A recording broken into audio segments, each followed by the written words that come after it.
Hello everyone and welcome back to the channel. My name is Gonzii and today we are back with some Geographic, man. But before we start, don't forget to hit that subscribe button and like the video already, man. So without further ado, Giant ginger tree hippies don't always choose peace, but in 2014, one shocked scientist when she not only orchestrated the life canceling of another, she essentially hired a hitman to do it. damn. The hairy honey trap was executed by a young female named Condor, and the victim was a mother 20 years older named Sidoni. Living in the swamp forests of Indonesia's Mawas Reserve, the two had beef going back all the way to 2009, with Condor curiously approaching Sidoni's at the time 7-year-old daughter, and Sidoni defensively smacking and biting Condor before chasing her off. The perceived insolence stuck with Condor, and the disrespect was tattooed into her psyche. She was not letting that slide. Years later, Condor would catch the eye of a male named Echo, and the two would eventually run into Sidoni. They both approached, and Echo seemed to inspect Sidoni, who was now jockeyed by her 4-year-old son.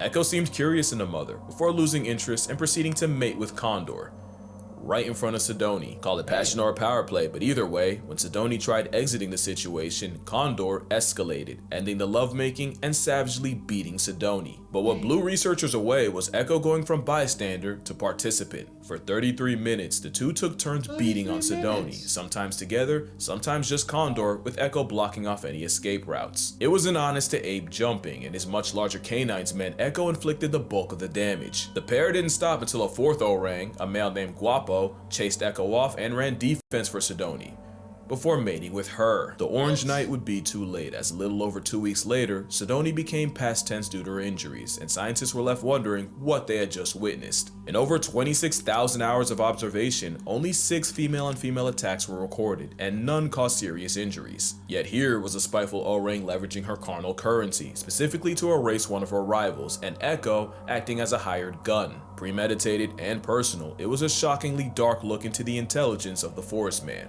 one that begs the question, just how smart are they, and just what could they be capable of? That video is so creepy, bro. To say orangutans are intelligent is honestly disrespectful, cause this tree-happy ginger ape is damn near human. That is an animal that can 100% speak, they just really don't want to deal with taxes. And that's only partially a joke. Their name, Orangutan, literally translates to man of the forest, cause locals swore they were plus-sized people that chose not to speak because they know then they'd have to get jobs. In 2014, a court in Argentina actually granted human rights to Sandra the orangutan after 20 years of captivity. There's a cute saying that goes, if you give a chimp a screwdriver, it'll use it as a weapon. A gorilla would accidentally break it. A bonobo would become the screwdriver, but an orangutan, he'd hide it, use it to dismantle his cage, and then let all his friends out. There's a bunch of reasons for this brainy Bigfoot, and one of them is them being the biggest mama's boys on Earth. No other mammal spends more time with its mother, except humans. In the up to and often over 10 years of being her shadow, baby orangs learned everything about how to orangutan. Not only that, but daughters often live around their moms even after having their own baby. This means orangutans are one of the few animals that have a legitimate culture, and what we see is a sum of generational wisdom passed down. In 2022, a notorious Sumatran male named Raucus was seen using a medicinal plant to help heal a face wound he'd gotten in a fight. The 30-something-year-old applied the chewed-up paste of the akar kuning, an anti-inflammatory, antibacterial flowering plant traditionally used to treat malaria and diabetes. Raucus applied the paste for 7 minutes until it covered his wound, and 5 days later, it was completely healed. Damn. It's not the first time we've seen animals self-medicate. Parrots will eat clay to detox from all the leaves, and elephants will apparently eat certain plants to induce labor. But what made Raucus so radical is the simple fact that they rarely eat that plant to begin with. There's more evidence of orangs self-medicating with the same plants used by locals, and it's likely this knowledge was taught, and not by humans. Mothers will even teach their young to have the same preferences for food, so that when they get older, they can forage in the same area without directly competing with all the other mother-child pairs. Another thing this citrus simian is smart enough to understand is calculated reciprocity. In this viral video, you see this man Vitali trade snacks with a zoo orangutan. Not only did the hairy haggler refuse until he understood that he'd be getting something back, I swear you can see him check for zookeepers. If it sounds like a stretch, it's scientifically proven this untaxable entity understands the concept. 2 orangutans at the Leipzig Zoo in Germany were given 3 different tokens and quickly learned that they could exchange one type for bananas for themselves. The second token type would earn bananas for the other orang, and the third type had no monetary value whatsoever. At first, the female, Doc, and no problem exchanging tokens to get the male, Bim, bananas. But Doc realized Bim wasn't really returning the favor, so she became a lot less generous. That gave Bim enough of an attitude adjustment to start trading his tokens more until their efforts became closer to equal. There's another story of a zoo orangutan taught to exchange any trash he found in his enclosure for a food reward. Except he then realized if he just returned the trash in pieces, that would just mean more food for him, which was unfortunate when the trash was someone's phone, and tragic when it turned out to be a formerly alive possum. But what exactly is it that makes orangutans so smart? Well, the superpower is how they learn. When orangutans are spending all that time with their mothers, they learn everything they need to by watching and copying. Even after they leave, young males will find an older, phalangeed male to use as a role model, learning how to be an alpha male by mimicking everything he does. Mimicry is how they learn, and that learning creates cultures. It's scientifically proven when resources are good, orangs spend more time around each other and more time peering, watching, observing the other orangs. It's not just people watching, it's gathering intel, and they don't just do it to each other. Orangs regularly learn things just by watching the humans around them. This male was seen attempting to catch fish after clocking locals doing it, and one female, Supina, tried starting a fire by dipping a glowing stick in kerosene, blowing on it, and even rubbing it with another stick. But this shadow clone jutsu can be wildly inconvenient. Camp Leaky is an orangutan. So you're telling me one orangutan already tried to start a fire? Bro, that's Planet of the Apes beginnings, bro. Oh, Maurice, bro. Maurice is gonna conquer the world, dude. If you know, you know. Damn. Shout out orangutan. Research and Rehabilitation Reserve, where the Auburn apes have plenty of opportunities to study humans right back, leading to the trend of orangutans untying canoes from the dock and stealing them, and not even triple or quadruple knots can discourage them. Fun fact, it takes about a 7-hour canoe ride to get to camp, so one documentary crew decided to save time with a speedboat. They lost that time after a redman stole the boat and left them stranded. Wow. The power of perception has taught orangs how to breastfeed, drive, and even saw wood, all from watching a human. It's said orangs have the intelligence of a 4-year-old, but I've yet to see a toddler that did its own laundry. Now you're seeing what I'm saying. Bro's smart enough to talk, wise enough not to, and she's only song like that so we don't catch on. But what if I told you there's an even higher level of intelligence they can get to? Well done, Deception. Deception requires foresight and anticipating the actions or thoughts of another party. That's where intelligence can get scary. If orangutans have the capacity to trick us, we're talking about a whole different ballgame. Which brings us to the story of Fu Manchu. Now we're talking about an orangutan outsmarting humans, and it happened in the 60s in Omaha Zoo in Nebraska. I know, nothing ever happens in Nebraska. One day, zoo director Jerry Stone was doing his rounds when a couple keepers ran up to him. Panicking, they told him not one, but 5 orangs had escaped and were roaming the zoo. This was not good. Like all apes, an orang outside is a code red situation, and a starting lineup of them walking amongst people was a canon event begging to happen. All it would take was a human or orang getting too curious for it to be a bad time for everyone, and Jerry sprinted to them before anything could happen, and he found them just chilling. Yeah, Jerry was greeted by 5 fugitives just people watching in the elm trees by the elephant building. Clearly all they wanted to do was visit the zoo like everyone else. But you can't just have several hundred pounds of primate in public unsupervised, so Jerry literally went up the tree, grabbed an orang by the hand, and led them all back to the exhibit with no resistance. Jerry was less gentle with his staff, and let it be known that another mistake like that and someone would get pink slipped straight into unemployment. Clearly Stone made his point, because nothing like that would ever happen again. Until next week, when it happened again. Yup, somehow, some way, orangutan gang got out again. No one got hurt, they actually went to the exact same spot in the trees. But a troop of tangerine men exercising free will is a nightmare for zoo PR, and this time, Jerry was ready to give someone permanent PTO, cause no shot someone went through all that school in debt just to not close a furnace door. So imagine what went through Jerry's mind when the tans got out again. But this time, there was a catch. I used to think you'd only hear this line in a movie, but nah, someone actually ran up to Jerry and said, "You gotta come see this." And he wasn't wrong. You see, in the orangutan exhibit, there was a moat, and down at the bottom of that moat was a furnace door. And sure enough, they caught one of the males, Fu Manchu, fiddling with the door. They were watching from a distance so Fu wouldn't see them, but they couldn't see exactly what Fu was doing. All they knew was suddenly the door flew open and Usain Bolt felt a disturbance as these men broke the sound barrier running down to stop them. So now the solution was simple: clear the enclosure of anything that could be used to escape and do it daily. And sure enough, the orang breakouts came to an end.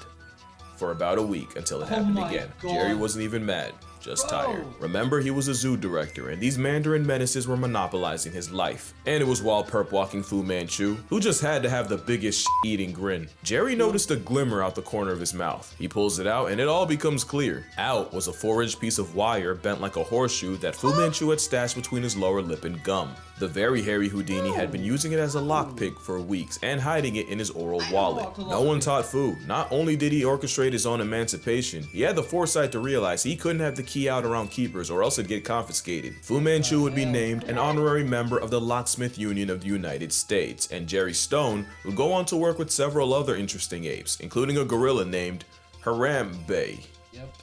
Fu Manchu wouldn't be the last, or arguably the most creative. 27-year-old Carter used a stick to short-circuit an electric wire and then used a bunch of sticks as a ladder to climb out her enclosure. She then just sat and enjoyed the view for 30 minutes until her keepers pulled up with tranquilizers, at which point she just went back in. Last year, Kimbali broke out of an $11 million habitat in Toronto by cartwheeling past a wire barrier. Mind you, that habitat opened up the summer before. Bro flexed on them 11 million ways. The important thing is, in none of these cases do you see an orang get out with malicious intent. Most times they just cosplay as people. But what if one did have beef and use his powers for malfeasance? Bro, it'll be nuts. This is Ken Allen. It's the most famous name in orangutan lore, and you wouldn't even know the name if his mother Maggie had succeeded in smothering him before he even got it. He'd be named after the 2 zoo officials that would raise him instead, Ken Willingham and Ben Allen. As a baby, he'd soft launch his shenanigans by regularly unscrewing the bolts of his crib and dismantling it. And once he got too big for a crib, keeper Joanne Thomas would take him around the zoo in a stroller.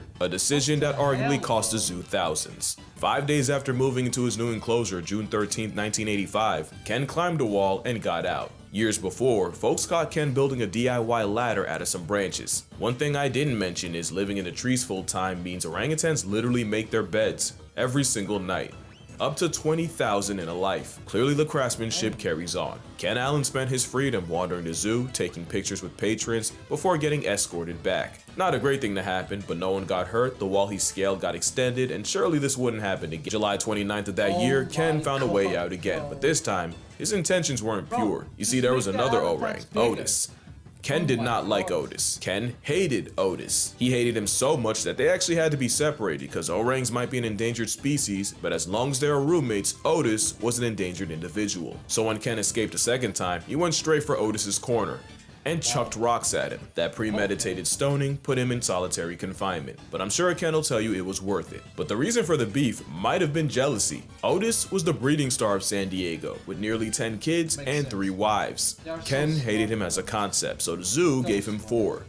And of course that backfired, when Ken started teaching them how to disrespect infrastructure too. One day, someone left a crowbar in the enclosure, and instead of using it while everyone watched, he just tossed it aside, like he didn't even care. An actual orang move, except he threw it to a female named Vicky, and she used it to pry open a window and free them both. Also, Otis wasn't the only victim. Apparently he took a— How the hell does an orangutan know how to open a window with a crowbar, bruv?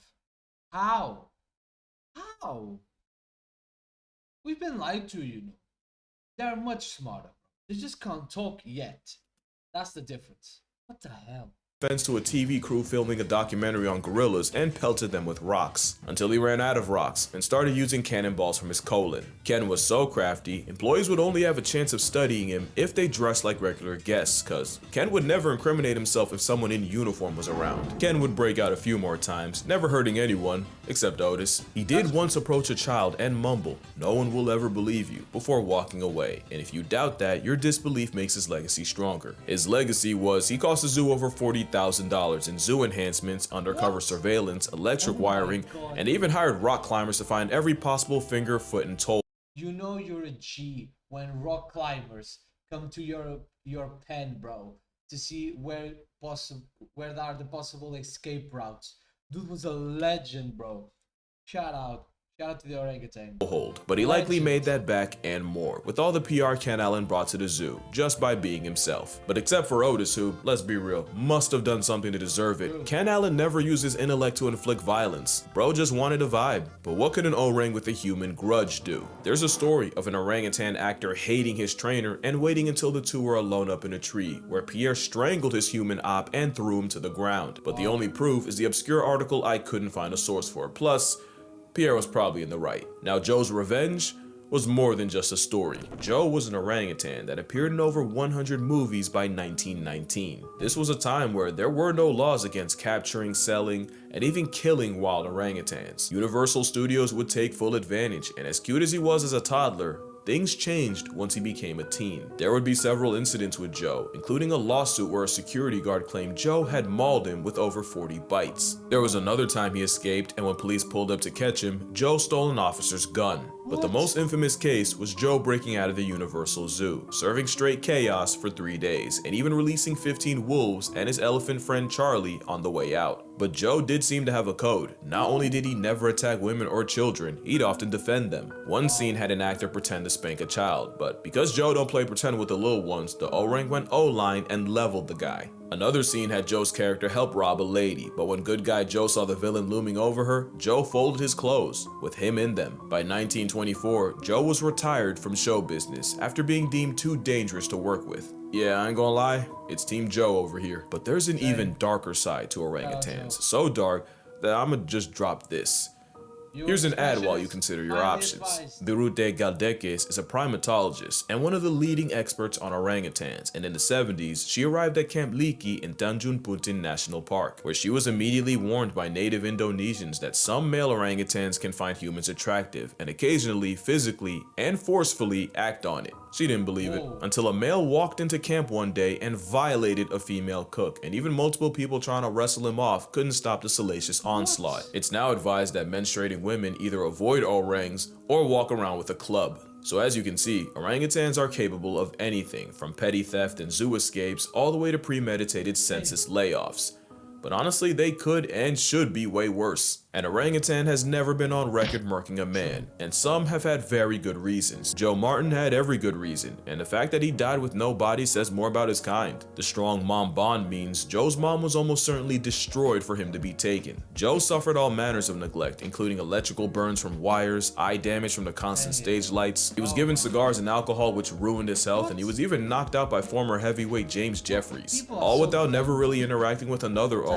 Joe going through all that and never severely maiming someone is our entire relationship with orangs in a nutshell. We have done far more to them than for them, in worse ways than you think. I can't even say what this one went through. Just know her name is Pony and her story is not for the weak. Orangutans as a whole are a victim of humanity, and the worst part is what happens when they're gone. Once all the orangs in an area are gone, all the generational knowledge of how to live there dies with them. It's not just a species, it's an entire culture that goes extinct with no way of bringing it back. So what can you on your phone, computer, or TV do? One is obviously support an organization that helps with research and rehabilitation, which is why I'll be donating to Orangutan Foundation International, founded by Galdeques herself. Link down below if you'd like to as well. Also, never support a place that uses orangutans as tourist traps. Any place that lets you pay to play with an orangutan is a huge red flag. But probably the best way is to avoid palm oil. Palm oil is the leading cause of their extinction, and it's in 50% of household products in the West. It's a commitment, but it's looking like we either give up the oil or negotiate the red ape's existence. The choice is yours, just know the orangutans would probably do the same for us. But yeah, that's gonna do it for this video. But first, I wanna thank y'all. If you remember my elephant sanctuary video, then you know that the park actually flooded a month after I visited. A flood that cost 2 rescued elephants their lives. But you guys came through with the donations, and Miss Lek Chyler was so grateful, they actually made a cake with my name and gave it to the elephants. And seeing my favorite animals eating out of my namesake cake would have been impossible without you guys, so thank you all. Hopefully one day I can do the same for Camp Liki, but until then, drink water, hug your mother. If an orangutan hits you, apologize, because you deserved it.